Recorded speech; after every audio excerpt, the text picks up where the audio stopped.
Hello everyone. अच्छा, आज जो हम चैप्टर शुरू करेंगे वो होगा तमिलनाडु की बुक का पहला चैप्टर। अब यहाँ पे हमने साउथ इंडियन किंगडम सारा पहले कवर कर लिया है, तो हम पहले चैप्टर से स्टार्ट करेंगे।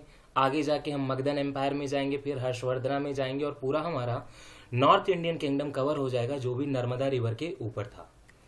साउथ इंडियन तो हमने कर लिया, ये करते हमारा पूरा एंशियंट खत्म हो जाएगा और फिर हम मेडिवल में चल लेंगे तमिलनाडु की ही बुक में।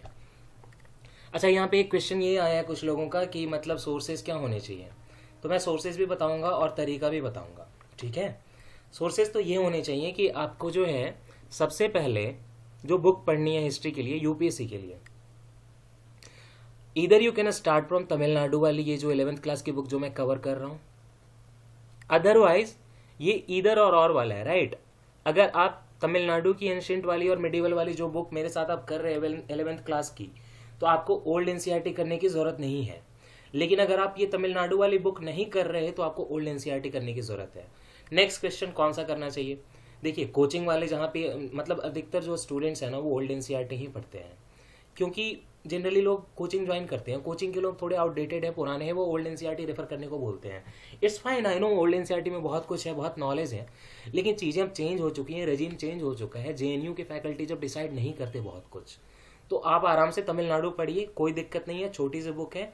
इस बुक के पढ़ने के बाद आपको पूरी जो है वो हिस्ट्री की क्रोनोलॉजी इंडिया की ऊपर से नीचे मेमोराइज हो जाएगी, इम्बाइब हो जाएगी। अब इसके आपका ये मतलब घर का पिलर बन गया। पिलर के ऊपर आपको जो सीमेंट लगाना है, जो घर बनाना है, घरौंदा बनाना है, वो आपका होगा न्यू एनसीईआरटी। न्यू एनसीईआरटी तो आपको इन इन्हीं केस पढ़ना है यार। आप बताओ, एनसीईआरटी अगर नई बुक बना रही है 10 साल से, तो यूपीएससी उसको कुछ तो इंपॉर्टेंस देगा, कुछ तो क्वेश्चन वहां से पूछेगा। इतना ओल्ड पे क्यों लगेगा यूपीएससी? तो आपको न्यू एनसीईआरटी पढ़नी है, और न्यू एनसीईआरटी आपको easily 6th class, 7th class, 8th class का पढ़ना है। 8th क्लास में पार्ट 1 और पार्ट 2 दोनों पढ़ने हैं, तो 6th class, 7th class, 8th class. 9th और 10th को स्किप कर दीजिए, वहाँ कुछ नहीं है। 11th को स्किप कर दीजिए, वहाँ पे वर्ल्ड हिस्ट्री है, वहाँ से नहीं पढ़नी है, स्ट्रिक्टली नहीं पढ़नी है। फिर आप चले जाइए 12th क्लास में, वहाँ पे पार्ट 1 है और पार्ट 2 है। पार्ट 1 पार्ट 2 जो थीम 1 और थीम 2 है, ये दोनों आपको पढ़ने हैं। और पार्ट 3 में जो थीम 3 है वो मॉडर्न इंडियन हिस्ट्री है, वो आपको स्किप कर देना है, और उसके जगह पे आपको स्पेक्ट्रम पढ़नी है। बिपिन चंद्रा नहीं पढ़ना है, स्पेक्ट्रम पढ़नी है, एनफ है पूरी। ये हो गया आपका बेसिक रीडिंग, है ना। इसके बाद क्या होगा कि आप इन जगहों में, इन जो बुक्स में आप चीज़ें पढ़ेंगे वो डीप में नहीं जाएंगी।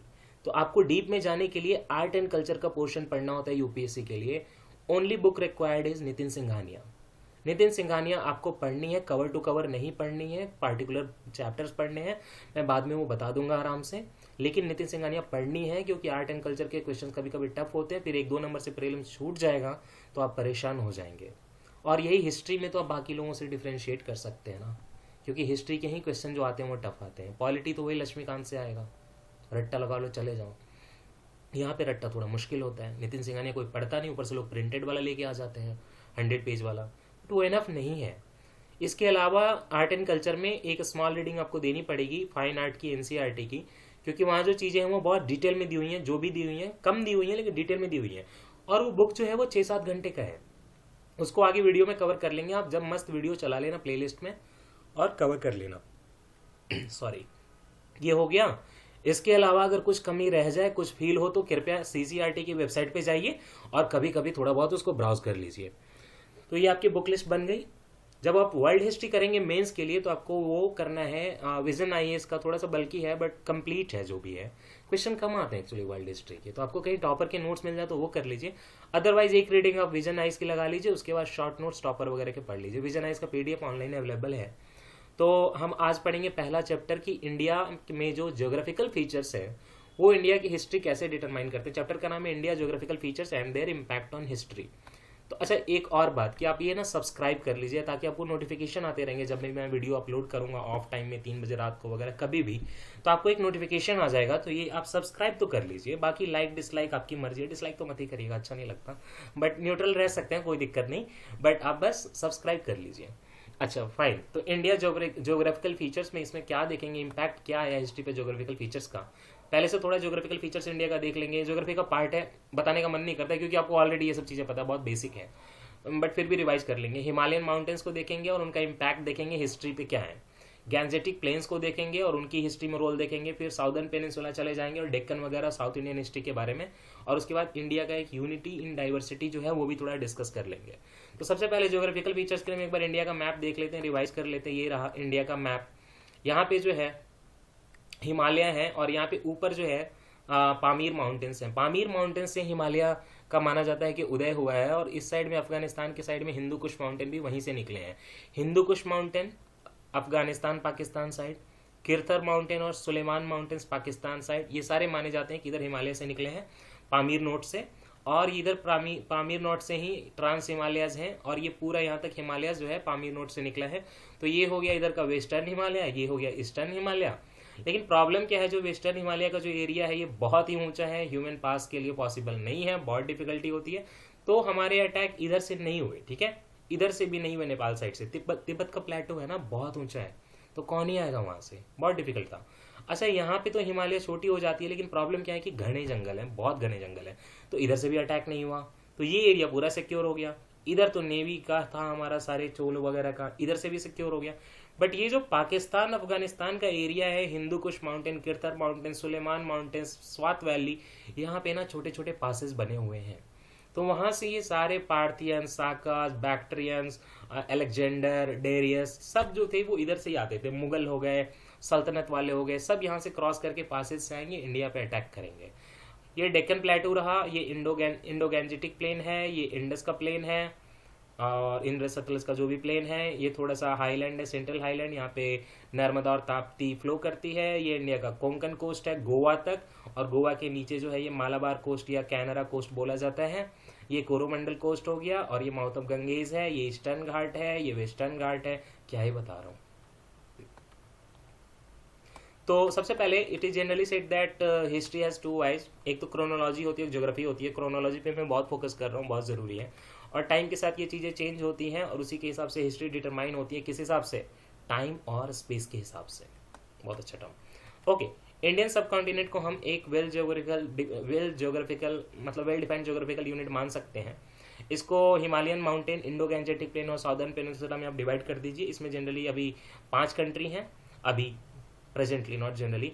इंडिया, पाकिस्तान, बांग्लादेश, नेपाल और भूटान। अफगानिस्तान नहीं आता, ठीक है, अफगानिस्तान जो है वो इंडियन पेनिनसुला या साउदर्न पेनिनसुला में नहीं आता। इंडिया इसमें सबसे बड़ा कंट्री है, सेंसस वगैरह की बात की है, ये ज़रूरत नहीं है। सबसे पहले हिमालयन माउंटेन को डिस्कस करते हैं। हिमालयन माउंटेन हमारे पता है नॉर्थ में है, नॉर्थ वेस्ट में है, नॉर्थ ईस्ट में है, और ये शुरू होते हैं पामीर नोट से। मैंने आपको पहले भी बताया पामीर नोट है ऊपर। पामीर नोट देखना है क्या आपको? एक मिनट, ये रहा पामीर नोट, और ये रहा फरगना जहाँ से आए थे बहुत अटैकर्स, ठीक है। ये बैक्ट्रियन एरिया है, ये हिंदू कुश के माउंटेन है या नीचे तक। ये गडरोसिया है, ये अराकोसिया है, बाद में बताऊंगा। गडरोसिया है, ये अराकोसिया है, दोनों अफगानिस्तान ईरान के एरिया में पड़ जाएंगे। और एलेक्जेंडर जो था मुझे लगता है यहाँ से आया था, और हिंदू कुश माउंटेन है, ये बैक्ट्रिया हो गया, हिमालयाज यहाँ हो गया, पामीर नोट यहाँ से है, सब कुछ यहीं से ऑरिजिन हो रहा है, नॉर्थ से। बस अब चलते हैं यहाँ पे। तो ये है कि हिमालय का इन्होंने एक्सटेंड बताया, माउंट एवरेस्ट की ऊंचाई बताई है, और बताया है कि साइबेरियन विंड से जो है हिमालय हमें बचाती है और एक क्लाइमेट देती है प्रॉपर यहाँ का इंडिया का। ये सब तो हो गया।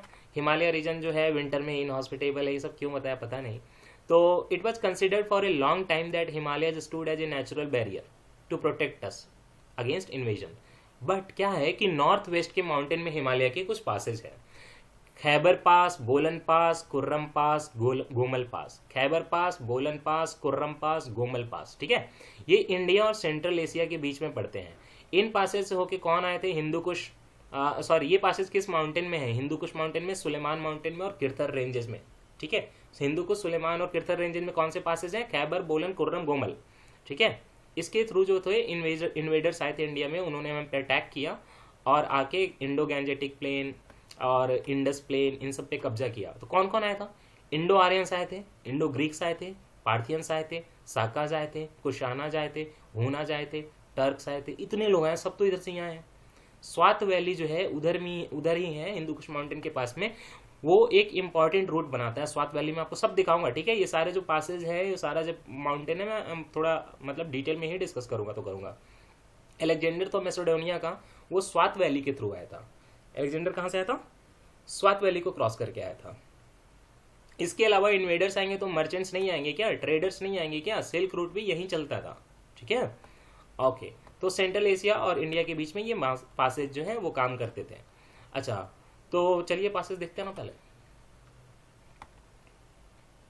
Khyber pass, Khyber pass is a mountain pass in the north west of Pakistan on the border with Afghanistan. पहले तो पाकिस्तान इंडिया एक ही था ना, तो अफगानिस्तान और इंडिया के बीच में जो बॉर्डर था वहाँ पे खैबर पास था, और ये जो है वैली ऑफ पेशावर को अफगानिस्तान से कनेक्ट करता है, ठीक है। ये एंशियंट सिल्क रूट का पार्ट था ये खैबर पास।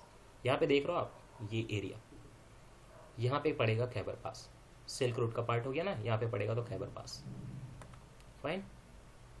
मिलिट्री का चोक पॉइंट भी था, जो यहाँ पे कब्जा कर लेगा वो ट्रेड रूट कब्जा कर लेगा, उन लोगों को जाने का कब्जा कर लेगा, तो मिलिट्री का चोक पॉइंट भी था पहले। आज के ज़माने में खैबर पास जो है वो एशियन हाईवे 1 के पार्ट में माना जाता है। कौन कौन आया था इधर से? In a number of editions of the Indo Aryan migration theory, जब इंडो आर्यन माइग्रेशन थियरी या इन्वेजन थियरी आप पढ़ेंगे, अगर उसको सच माना जाए तो उसके हिसाब से इंडो आर्यंस जो थे वो खैबर पास के पास आना शुरू किए इंडिया में वो, ठीक है, और उसको डोमिनेट कर लिया। बाद में Cyrus, Darius one, Genghis Khan और कुछ मंगोल्स हैं, सॉरी, दुआ, कतलग, केबक, ये सब भी यहीं से आए थे। और कुशान एरा के पहले खैबर पास जो था वाइडली नोन ट्रेड रूट नहीं था।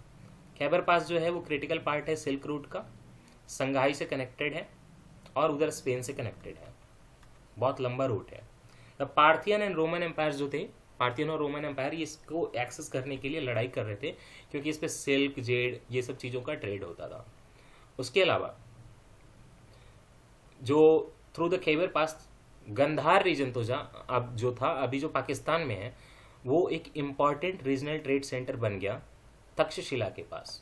और इंडिया के जो लग्जरी थे, Ivory, paper, textile, silk road, commerce इस एरिया में होता था। जो इंडियन सब कॉन्टिनेंट में मुस्लिम ने इन्वेजन किया था तो खैबर पास कौन कौन आए थे वहाँ से? खैबर पास से महमूद गजनवी आया था और मोहम्मद गोरी भी आया था। फाइनली सिख और रंजीत सिंह, इन लोगों ने 1834 में खैबर पास पे कब्जा कर लिया और वजीर अकबर खान को डिफीट कर दिया, है ना। तो ये सारा हो गया, मुझे लगता है इससे ज़्यादा जानने की ज़रूरत नहीं है। मैप में देख लीजिए, लोकेशन ऑफ खैबर पास ये है, यहाँ पे अपना कश्मीर है, इसके पैरेलल ही पड़ता है, और यहाँ से आप अफगानिस्तान चले जा सकते हैं। इसके अलावा क्या है? ओके, अब बोलन पास देख लेते हैं। Bolan pass is a mountain pass through the Toba Kakar region of Balochistan province in western Pakistan from the Afghanistan border. Afghanistan के बॉर्डर पे ही है लेकिन बोलन पास नीचे आएगा, बलूचिस्तान का जो प्रोविंस है ना पाकिस्तान का, वहाँ से आएगा। ये है बोलन पास, यहाँ पे है। इसमें कुछ ट्राइब्स वगैरह रहती थी और इसके बारे में इससे ज़्यादा जानने की ज़रूरत नहीं है। कुर्रम पास, कुर्रम पास देखिए कहाँ पे पड़ रहा है, यहाँ पे पड़ रहा है, ठीक है। कुर्रम पास कहाँ पे पड़ रहा है? थोड़ा नीचे पड़ रहा है। इसका जो है कुर्रम पास जो है वो खैबर पख्तूनख्वा प्रोविंस में पड़ता है, पाकिस्तान के अफगानिस्तान से कनेक्ट करने के लिए। पहले ये फाटा था, फाटा का एजेंसी था, फेडरली एडमिनिस्ट्रेटेड ट्राइबल एरिया जो पाकिस्तान में प्रोविंस था फाटा, वो बाद में खैबर पख्तूनख्वा में ही डाल दिया गया, मर्ज कर दिया गया। अब वो फाटा नहीं है, अब वो खैबर पख्तूनख्वा बन चुका है। तो कुर्रम डिस्ट्रिक्ट जो है वहीं पे पड़ता है, अफगानिस्तान के साथ इसका जुड़ाव है और ये भी एक मतलब इन्वेजन का या ट्रेड की जगह थी। गोमल पास, गोमल पास एग्जैक्टली डूरंड लाइन पे पड़ता है। डूरंड लाइन आपको पता होगा कि अफगानिस्तान के साथ इंडिया का लाइन बना था, बाद में वो अफगानिस्तान और पाकिस्तान के बीच का लाइन बन गया। तो ये अगेन जो है ये गोमल पास, ये अफगानिस्तान और पाकिस्तान के बीच में पड़ता है। पाकिस्तान का कौन सा एरिया पड़ेगा वहाँ पे? फाटा पड़ेगा, लेकिन अब क्या हो गया वो, ये खैबर पख्तूनख्वा हो गया। ये देखिए यहाँ पे ऊपर ये एरिया गोमल पास का, ठीक है, यहाँ पे। तो सारे पास आपने पढ़ लिए। हिंदू कुश माउंटेन के बारे में देख लेते हैं, बहुत इंपॉर्टेंट है। ये पाकिस्तान है यहाँ पे, इधर इंडिया है, ये अफगानिस्तान है यहाँ पे, ये ऐसे हिंदू कुश माउंटेन है ऐसे, ठीक है, अफगानिस्तान और पाकिस्तान के बीच में, बल्कि अफगानिस्तान के अंदर कह लीजिए एक तरह से। माना जाता है कि जब इंडिया पे अटैक हुआ तो जो यहाँ के हिंदू स्लेव्स वहाँ गए तो यहाँ के टेरेन इतनी डिफिकल्ट थी इन माउंटेन्स की कि उनकी डेथ होने लगी। कुश का मतलब मरना होता है उधर अफगान में, पश्तो में। इसलिए इसको हिंदू कुश माउंटेन बोला जाता है. तो this is not something to be taken as pride actually. Your people went like slave and died on the passes, that's why it is named as Hindu Kush. तो अफ़गानिस्तान में है और पाकिस्तान में है और तजिकिस्तान में है और थोड़ा चाइना में है. ये पूरा एरिया यहाँ पे देख रहे हो आप, तजिकिस्तान है, थोड़ा सा चाइना है, यहाँ पे अफ़गानिस्तान पाकिस्तान है, तो ये सारे में आता है. ये बहुत इंपॉर्टेंट है क्योंकि बताता हूँ क्या होता है यहाँ पे. ये पहले तो ये अमू दरिया का जो वैली है उससे डिवाइड करता है और अफ़गानिस्तान का साइड को अलग करता है. ठीक है. इसके अलावा खैबर पख्तूनख्वा का जो इलाका है उससे ये पाकिस्तान और अफ़गानिस्तान को अलग करता है. ये भी पामीर नोट से इसकी ओरिजिन मानी जाती है. हिंदू कुश माउंटेन में एंशियंट ये सिल्क रूट था और यहाँ से काफ़ी लोग आए हैं. हिंदू कुश माउंटेन में जब पहले तालिबान नहीं था, या कहिए कि तालिबान था लेकिन डिस्ट्रक्ट नहीं किया था, तो ये बुद्धा की बामियान मूर्ति थी. ये आप देख रहे हैं ना, ये 2001 के पहले का इमेज है.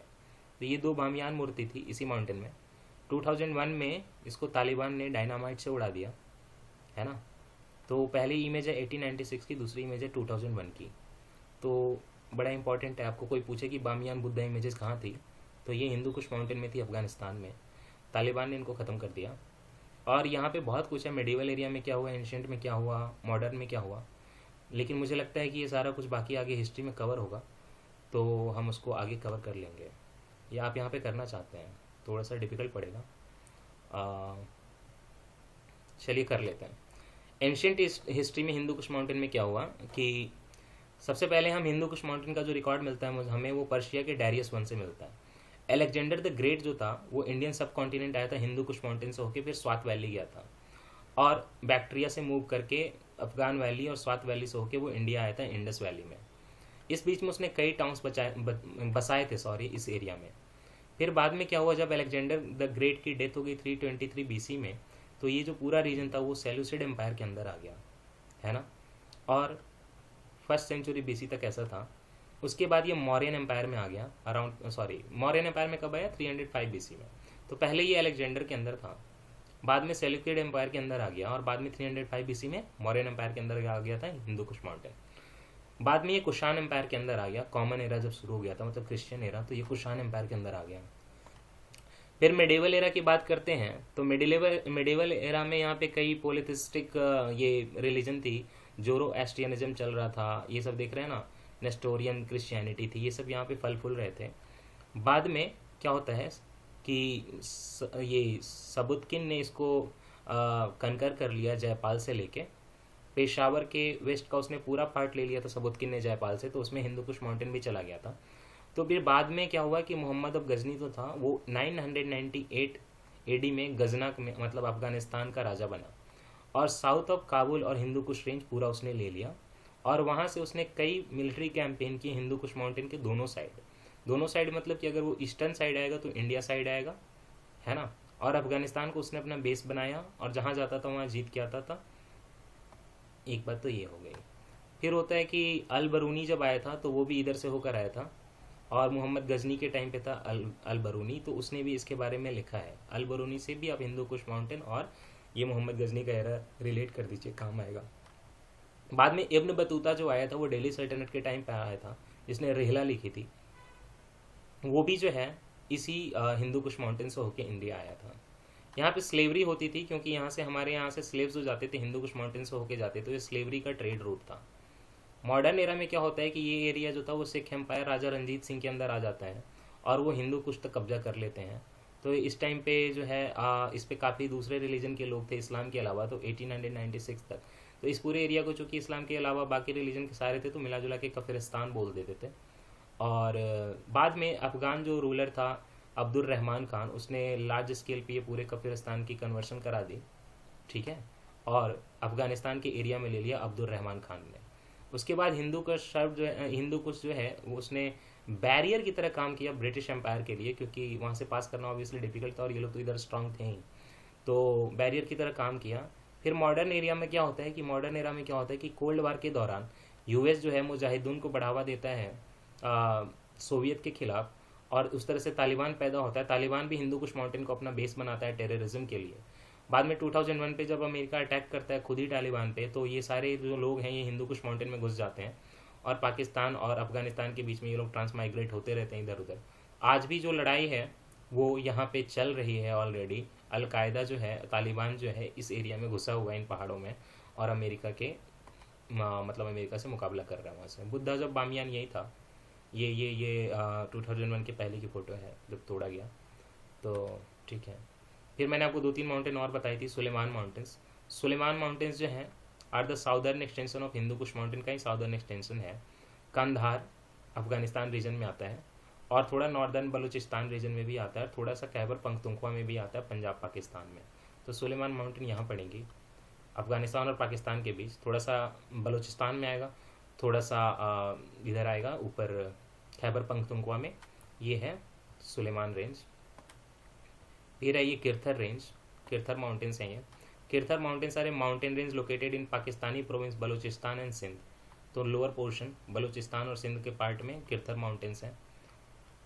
ठीक है, आपको पाकिस्तान का आज मैं मैप दिखा ही देता हूँ।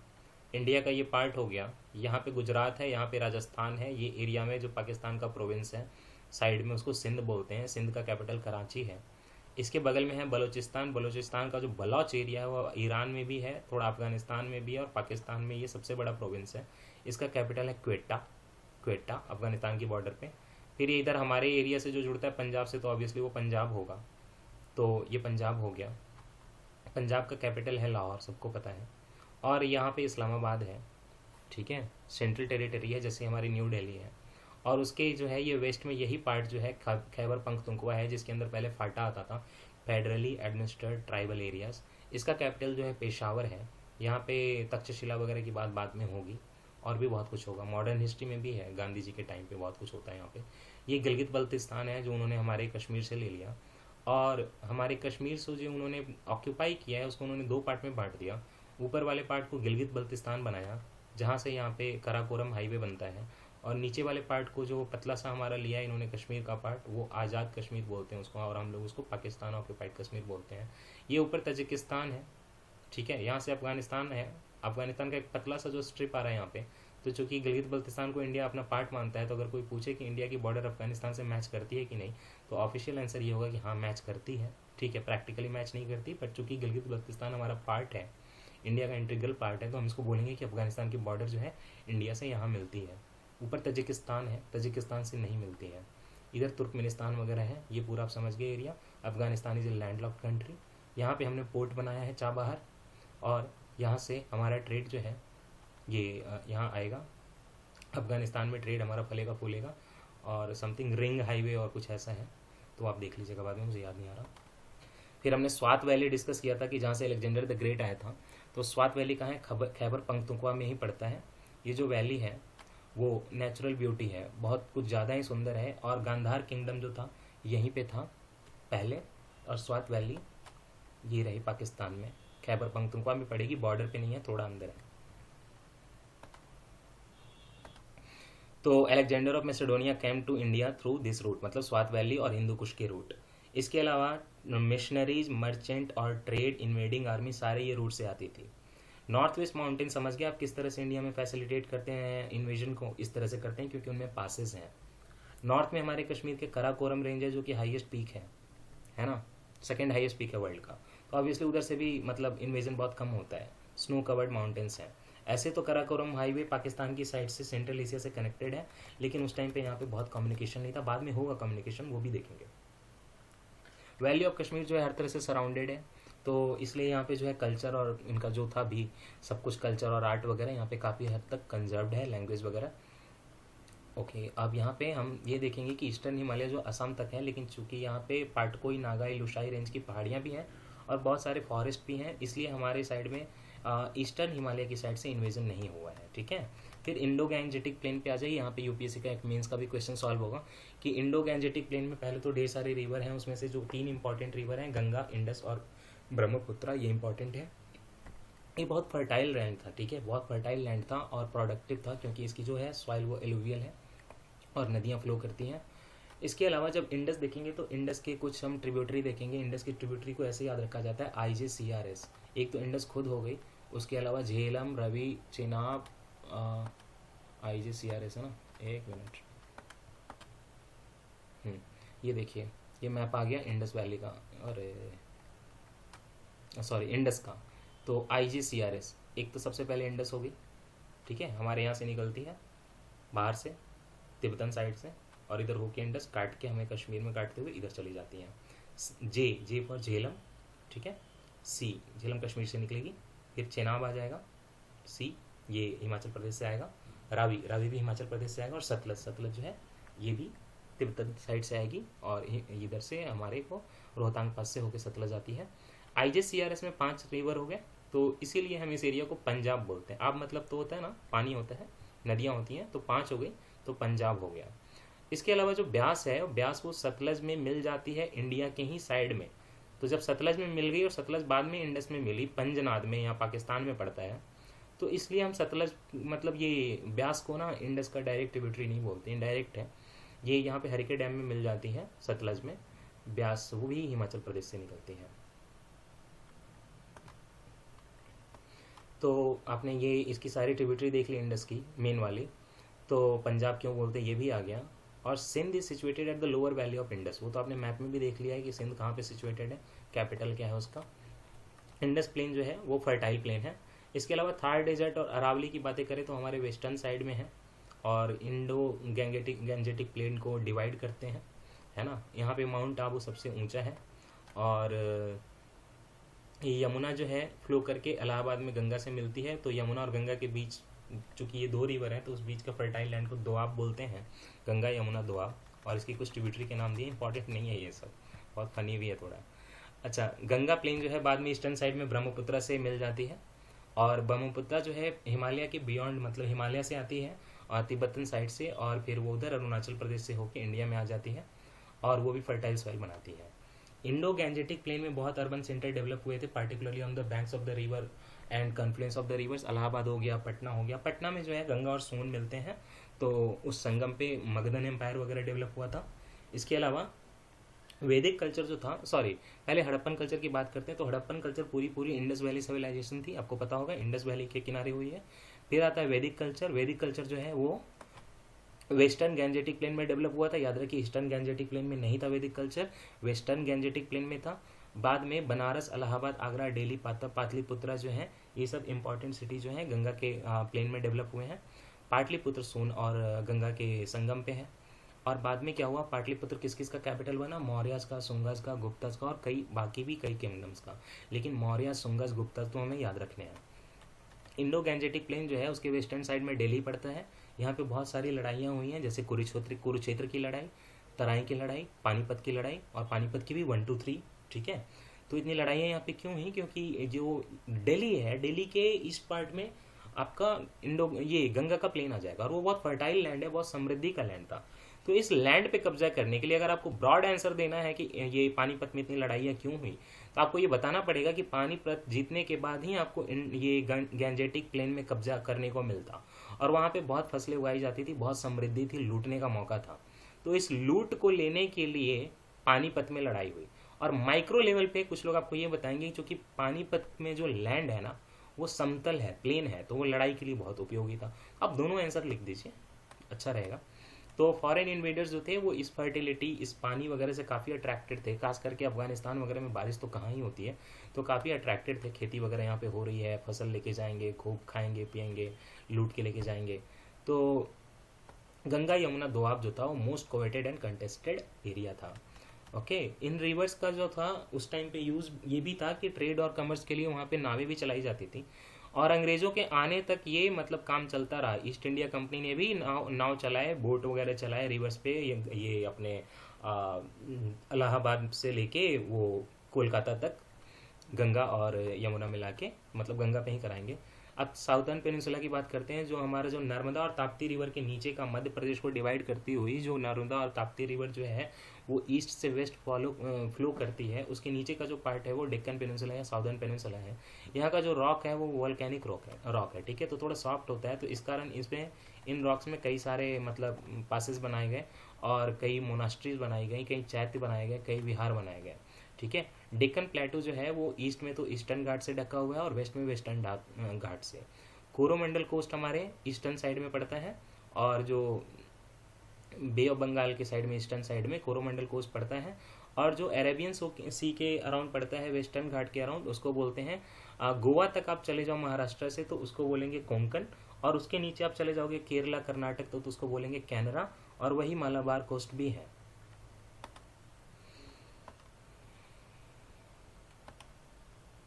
ये रहा, ये काठियावाड़ कोस्ट है, ये गुजरात में पड़ेगा। उसके नीचे ये कोंकण कोस्ट है गोवा तक, इसके नीचे कैनरा कोस्ट है यहाँ तक, और उसके नीचे कन्याकुमारी कोस्ट या मालाबार कोस्ट है।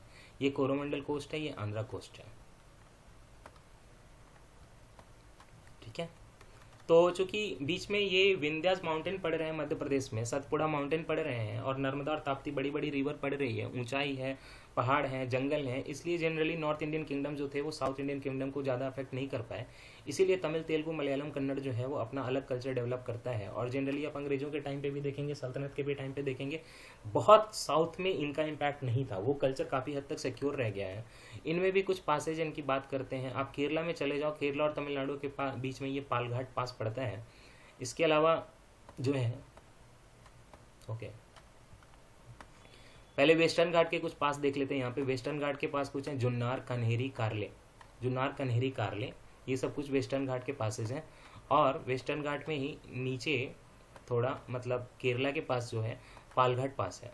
पालघाट पास जो है वो क्या करती है, it is the passage across the Ghats from Ghats, मतलब कौन सा घाट, वेस्टर्न घाट को कावेरी वैली से ये अलग करती है पालघाट पास। ठीक है, मतलब मालाबार कोस्ट को कावेरी वैली से अलग करती है।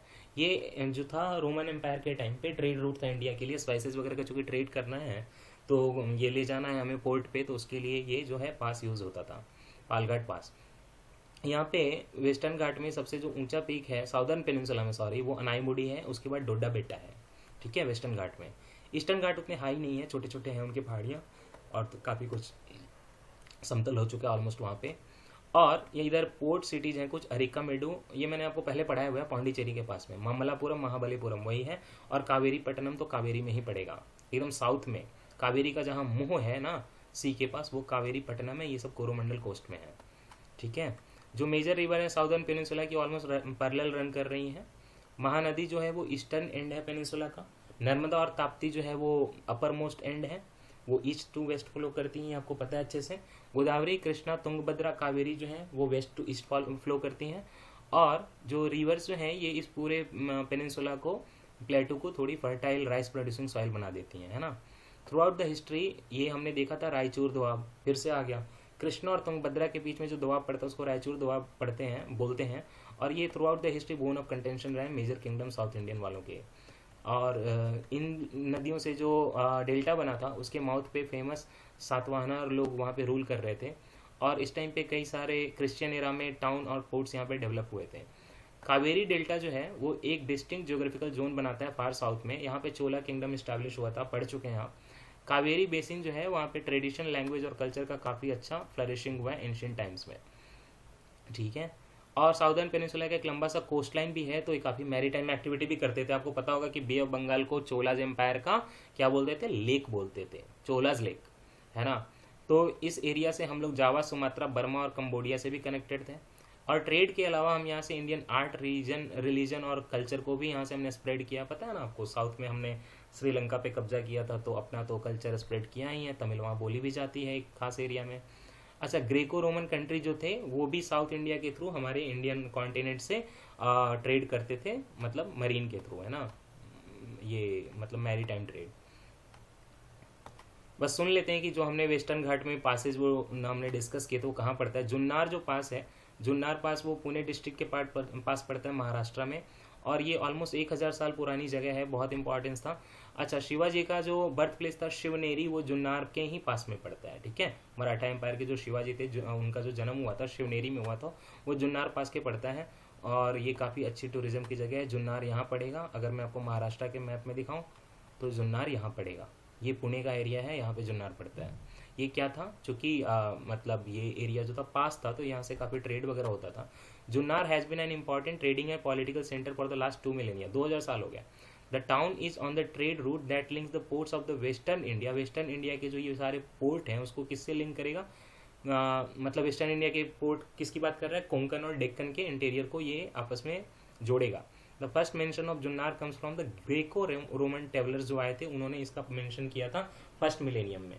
इसके अलावा इंडो स्काइथियन वेस्टर्न सत्राप्स जो थे, उन्होंने जुन्नार पे रूल किया 2nd सेंचुरी एडी तक, और वहाँ पे जुन्नार में उनके मनमोड़ी केव में कुछ इंस्क्रिप्शन भी मिले हैं। यवन जो थे ग्रीक रूलर, उन्होंने भी वहाँ पे कुछ डोनेटिव इंस्क्रिप्शन बनवाए थे 2nd सेंचुरी एडी में।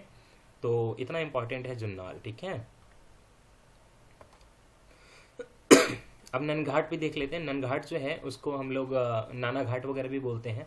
ये भी वेस्टर्न घाट में एक पास है, Konkan coast, between Konkan coast and the ancient town of Junnar. वही जुन्नार के पास ही ननघाट पास भी पड़ जाएगा, और ये पुणे से 120 किलोमीटर की दूरी पे है और मुंबई से 165 किलोमीटर दूरी के जाने की ज़रूरत नहीं है। इंस्क्रिप्शन यहाँ पे वैदिक और वैष्णवाइट डेइटीज़ के आपको मिलेंगे, और मैप में देख लीजिए ननघाट पास बिल्कुल जुन्नार पास के बगल में है। इंडिया के मैप में आपको यहाँ दिखेगा, महाराष्ट्र के मैप में आपको यहाँ दिखेगा। कार्ला केव्स जो है, कार्ला पास भी पड़ रहे थे, कनेरी पास, कार्ला कनेरी पास में ही है। अच्छा, कार्ला केव्स जो है, कार्ला केव्स कहाँ पे हैं, बुद्धिस्ट, पहले तो ये क्या है, Karla caves are Buddhist Indian rock cut caves at Karli near Lonavala Maharashtra. Lonavala कहाँ पड़ता है, जब आप मुंबई से पुणे जाते हो तो बीच में जो पहाड़ियाँ हैं वो लोनावाला है। तो लोनावाला की पहाड़ियों में कार्ला केव्स बने हुए हैं, बुद्धिस्ट मोनास्ट्री वगैरह यहाँ पे दिखाया गया है। नासिक केव्स जो हैं वो भी थोड़े पास में ही हैं। यही है कार्ला, चैत्य बना हुआ है।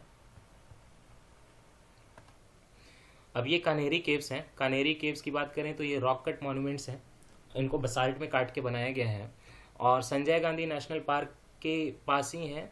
और तो आपको पता ही होगा संजय गांधी नेशनल पार्क कहाँ पे है, सालसेट्टी नाम का जो आइलैंड है आउटस्कर्ट ऑफ मुंबई में, वहाँ पे। यहाँ पे बुद्धिस्ट स्क्रिप्चर्स वगैरह हैं, और पेंटिंग्स जो हैं उनमें डेटिंग किया गया 1st सेंचुरी बीसी से लेकर 10th सेंचुरी एडी तक। Kanheri comes from the Sanskrit word Krishnagiri which means black mountains, इसलिए कान्हेरी बोला, कान्हा से बनाया ना, तो कान्हा को ब्लैक बोला जाता था, तो इसलिए कान्हेरी केव्स नाम दिया गया है। लेकिन इस पर बुद्धिस्ट मॉन्यूमेंट्स है, यहाँ पे पड़ेगा, ये मुंबई में पड़ता है। पलक्कड़ गैप, पलक्कड़ गैप जो है ये रहा, ये पालघाट है पलक्कड़ गैप। भरत पूजा रिवर यहीं से निकलती है, इधर तमिलनाडु है, इधर केरल है। Palakkad gap is a low mountain pass in the Western Ghats between Coimbatore in Tamil Nadu and Palakkad in Kerala. कुछ एलिवेशन इसका ऑलमोस्ट 140 मीटर का, मतलब 460 फीट का। और जो यही जो है पास, इसके अलावा मैंने तो स्टेट वाइज बताया कि तमिलनाडु और केरला के बीच में है। और ऐसे Nilgiri hills to the north and Anaimalai hills to the south, ठीक है। नीलगिरी हिल्स किधर, तमिलनाडु वगैरह के एरिया में, हालांकि वो जंक्शन पॉइंट है तीनों स्टेट का, कर्नाटका, तमिलनाडु और केरला का। बट नॉर्थ में पालघाट की नीलगिरी हिल आएगी और साउथ में अनाईमलाई हिल्स आएंगी। Bharathapuzha river originates in the Palakkad gap, ठीक है, और स्लोप्स पे बहती है वेस्टर्न घाट के पालघाट के, सॉरी, ये हो गया। नेक्स्ट सेक्शन जो है वो बेकार का है, इंडिया एक land of unity in diversity है। इसका मतलब ये है कि इंडिया में ना प्री आर्यंस आए, इंडो आर्यंस आए, ग्रीक्स आए, स्काइथियंस आए, हून्स आए, टर्क्स आए, सब ने इंडिया को अपना होम बना लिया। बीच में शादियां भी हुई, तो ब्रीड भी जो है वो रेस भी जो है बिल्कुल डिफरेंट डेवलप हुई है। कोई भी मतलब इनफैक्ट राजपूत वगैरह का जो डेवलपमेंट है, कभी बोला जाता है कि वो ग्रीक से हुआ है, कभी बोला जाता है स्काइथियन से हुआ है, तो कोई परफेक्ट डेटा नहीं है। तो ईच एथनिक ग्रुप जो है इंडिया में उन्होंने आर्ट और कल्चर को बढ़ावा दिया, अपना मिक्सअप किया। इसीलिए हमारे शब्द में आज भी पर्शियन है, सब कुछ है, उर्दू है, डेवलप हुआ है ऐसे ही उर्दू, हिंदी और पर्शियन वगैरह से मिलके। तो हमारी यही खासियत है कि different cultures mingled with one another through ages. Many pre Aryan और Dravidian terms occur in the Vedic text, also many Pali and Sanskritic terms appear in the Sangam literature. Ancient time से ये देखा गया है कि इंडिया में कई रिलीजन थे, बुद्धिज्म, जैनिज्म, हिंदुइज्म का तो यहीं पे डेवलपमेंट हुआ है, और तीनों आपस में मिलते जुलते भी हैं। इंडिया के लोग कई तरह की लैंग्वेज बोलते हैं, लेकिन फिर भी काफ़ी कुछ कॉमन होता है, और उनके कस्टम भी काफ़ी कुछ कॉमन होते हैं, अलग अलग होते हुए भी। तो इस तरह से हमारी ग्रेट डाइवर्सिटी पता चलती है। अच्छा, in fact the ancient strove for unity, ancient India भी यूनिटी के लिए स्ट्राइव करती थी। हम देखेंगे कि जो नेम था, द नेम भारतवर्ष किस पे पड़ा था, क्योंकि यहाँ पे एक एंशियंट ट्राइब थी। द नेम भारतवर्ष और the land of Bharat was given to the whole country after the name of an ancient tribe called Bharatas. पहले एक भारत नाम के एंशियंट ट्राइब होते थे, उनके नाम पे भारतवर्ष पड़ा है। ठीक है। और पुराने जो फिलोसफर और राइटर्स थे वो पूरे कंट्री को एक इंटीग्रल यूनिट देखते थे। आप ब्रिटिश वालों के कॉलोनियल माइंडसेट में मत जाइए कि इंडिया जो है कभी भी एक कंट्री नहीं थी, नहीं, वो एक कंट्री की तरह ही देखते थे भारतवर्ष पूरे को।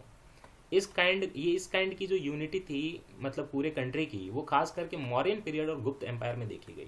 पूरा कंट्री यूनाइट हो गया था। अच्छा, इंडिया की यूनिटी जो है फॉरेनर्स ने भी रिकॉग्नाइज की थी। जब वो इंडिया में आए तो उन्होंने बोला कि सिंधु जो रिवर है उसके मतलब इंडस जो रिवर है, सिंधु जो रिवर है उसके पार के लोग मतलब हम लोग इंडियंस कहलाएंगे। तो हमें वो उन्होंने हिंद बोला। जब संस्कृत का जो वर्ड है सिंधु, उससे उन्होंने डिराइव करके हमें हिंद बोल दिया।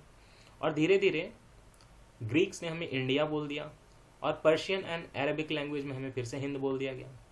ठीक है। लिंग्विस्टिक और कल्चरल यूनिटी मेंटेन करने के लिए सेकेंड थर्ड सेंचुरी बीसी से ही काम किया गया था। आपको याद होगा कि प्राकृत लैंग्वेज जो है वो थर्ड सेंचुरी बीसी में पूरे कंट्री का लिंगुआ फ्रैंका था। और अशोकन इंस्क्रिप्शन जो पाए गए हैं मोस्टली वो प्राकृत में ही पाए गए हैं, थोड़े बहुत इधर उधर हैं दूसरे लैंग्वेज में भी है, खरोष्टी वगैरह में, लेकिन मेनली जो है अशोकन इंस्क्रिप्शन जो प्राकृत में पाए गए हैं। इसके अलावा रामायण और महाभारत जो था एपिक वो पूरे कंट्री में पढ़ा जाता था, भले वो अलग अलग लैंग्वेज में हो, डिवोशन बिल्कुल सेम थी। और संस्कृत के जो थे एपिक वो बाद में कई डिफरेंट लैंग्वेज में ट्रांसलेट किए गए। जब चोल एम्पायर वगैरह पढ़ा है आपने तो आपने देखा होगा कई सारा रामायण महाभारत का वहाँ पे ट्रांसलेट किया गया। तो इस तरह से इंडियन कल्चर जो है डिफरेंट फॉर्म में अपने आप को दिखाती है, लेकिन जो मूलाधार है वो बिल्कुल सेम है। तो इस तरह से इंडिया एक मल्टी कल्चरल सोसाइटी है और प्लूरल कैरेक्टर है हमारा। इस पे मेंस में एक बार यूपीएससी में इस बार ऐसे भी आया था मल्टी कल्चरल और समथिंग लाइक डाइवर्सिटी वगैरह का, और वो आएगा। तो ये सब आपको बताना है कि फॉरेनर्स ने भी हमें एक कंट्री माना, इंडिया के जो एंशिएंट रूलर्स थे उन्होंने हमें एक कंट्री माना, और इंडिया के जो मॉडर्न रूलर्स थे सल्तनत वगैरह वाले उन्होंने भी इंडिया को एक कंट्री माना। तो इस तरह के सारे कॉन्टेक्स्ट में बात करनी पड़ेगी और आपका एक अच्छा आंसर बनेगा। ठीक है। बहुत बोरिंग सा और बहुत छोटा सा चैप्टर था बट कंप्लीट हो गया। नेक्स्ट जब हम शुरू करेंगे तो हम प्री हिस्टोरिक इंडिया देख लेंगे, हड़प्पन कल्चर को एक बार देख लेंगे जो यहाँ पे दिया हुआ है तमिलनाडु में। उसके बाद हम चलेंगे हड़प्पन कल्चर के बाद काफ़ी अच्छा खासा डिस्कशन होगा वैदिक कल्चर पे। वैदिक कल्चर के बाद हम थोड़ा सा जैनिज्म और बुद्धिज्म का देख लेंगे कि कैसे विकास हुआ था, और फिर हम मगध एम्पायर का जो था राइज हुआ था और अलेक्जेंडर का जो इन्वेजन हुआ था वो पढ़ेंगे। फिर हम मौर्यन एम्पायर में चले आएंगे, मौर्यन एम्पायर के बाद वालों को हम पोस्ट मौर्यन एम्पायर में पढ़ लेंगे 7 चैप्टर। और फिर संगम एज हमने देख लिया ऑलरेडी, ये देखने की ज़रूरत नहीं है। फिर गुप्त एम्पायर आ जाएगा, एक लंबा सा चैप्टर बहुत इंपॉर्टेंट। फिर हर्षवर्धन का एक छोटा सा चैप्टर आएगा। उसके बाद पल्लवा जाएंगे, ये हमने कर लिया है। उसके बाद चालुक्याज एंड राष्ट्रकूट आ जाएंगे, हमने कर लिया है। उसके बाद आएगा इंपीरियल चोलाज, ये भी हमने कर लिया है। और फिर आएगा spread of the Indian art and architecture वगैरह कल्चर वगैरह दूसरे कंट्री में, एशियन कंट्रीज़ में। तो हम जो पहले के सारे चैप्टर 1 to 13 पढ़ लेंगे तो उसी का जो निचोड़ है ये बनेगा, और हम spread of the Indian art and culture in the other countries पढ़ सकते हैं। फिर उसके बाद मेडिवल इंडिया आ जाएगा। तो चीज़ें आसान है, अब यहाँ से आराम से हो जाएंगी। बस इतना ही है। Thank you. आराम करिए, मस्त एंजॉय करिए।